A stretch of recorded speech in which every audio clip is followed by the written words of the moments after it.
Hi, Ryan Cagno. Ryan Cagno, have you ever considered a career in stand-up, assuming that all this like preaching mumbo jumbo that you're doing doesn't work out? This preaching mumbo jumbo is purely a stepping stone. This is practice. It's good for the real Nobody stage. would really put that together, but Yeah. there is some practice there. No, you know what? I am fascinated by stand-up comedy. It's very different than... It's very different? That's actually kind of interesting. There's this thing called church funny. And it's a very... Can this go in the video? Can I get a t-shirt? Can this go in the video fantastic. or does this need to be edited? There's this thing called church funny, and it's a very different level than like... Is that like dry bar kind of stuff, the Facebook videos I look at? I think it just has to be a little more like immediately accessible. My normal sense of humor, the like subtlety and sarcasm doesn't translate as well, I don't think. That's interesting. Is this really how we're starting this video? We're just softening the soil. Okay. I personally think that maybe that's my favorite thing about Christian culture, that church funny. Because, here's why. Like Big Tent. It's very big tent. Very big tent. I have mixed feelings about even the question, or when you ask me like, you ever think about stand-up, it makes me reconsider my whole, how I approach anything on Sunday mornings, and why is that even... Yeah, I can tell that you're thinking that. You shouldn't think that, in my opinion. Yeah, well... Yeah, no, because if you're a doctor and then you become a pastor, you're going to graft that in. If you were a carpenter, if you were a missionary, you're just painting from your palette. It's nothing to be ashamed of. Is there a danger in conflating preaching from God's word with like what a stand-up comedian is doing in a club? There's more of an immediate danger of conflating the two because they like the medium's so similar. I see what you're saying, but here's the thing. I think Paul and Jesus were cracking jokes. And on the other hand, I really do. And on the other hand, like what is a good stand-up comedian doing but trying to actually engage with...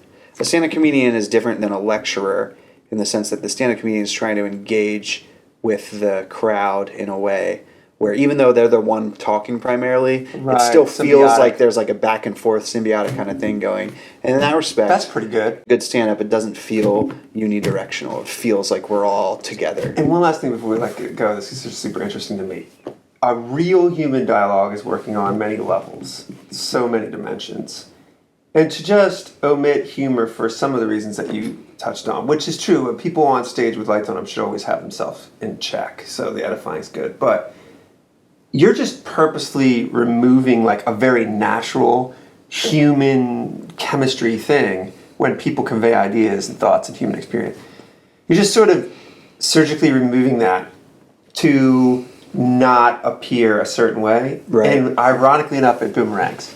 And then you become like that just should be in the sauce. Like, you're that person as soon as you get off. Like, you will make that joke one-to-one. So if it didn't show up, if a certain person had that personality, it didn't show up. What's wrong with Ryan? Why So it's just going to be like your equilibrium is going to be off. You're going to be like, I'm not buying this. Yeah. That's an interesting conversation. Focus. Worldview. We came through, we just had the first sermon that Terry did on Sunday. Right. Titled Jesus, talking about Christian worldview, talking about our worldview being like specifically Jesus-centric and biblically grounded. In the day of your truth, my truth. Follow your bliss. Yeah. All that stuff. You know, what is that called? YOLO or do you or, I'm aging myself. Whatever that is. We're in that place. And as a believer, right, that can just completely bleed in. Sure. Obviously. Why is this a really, really cool thing to be anchoring ourselves in your opinion? I feel in like hearing from other Christians just a variety of different answers or different takes on what faith is, which isn't necessarily bad. You know, there's a lot of, in some ways maybe like what the Christian faith is there are different ways you can approach it or articulate it or whatever. That's good. But certain like bulwarks or bastions of culture have kind of eroded over the past couple of decades. Right. This used to be a more predominantly Christian culture than it is now. I agree. Yeah. We're not going to get into the whole thing of like post-evangelical. Are we or were we ever a Christian nation, et cetera, et cetera. But like for a long time, Christianity was like the dominant ethos. Yeah. And, like whether or not your family was at all like actually Christian, yeah. Probably everyone went to Sunday school. You had an idea. You had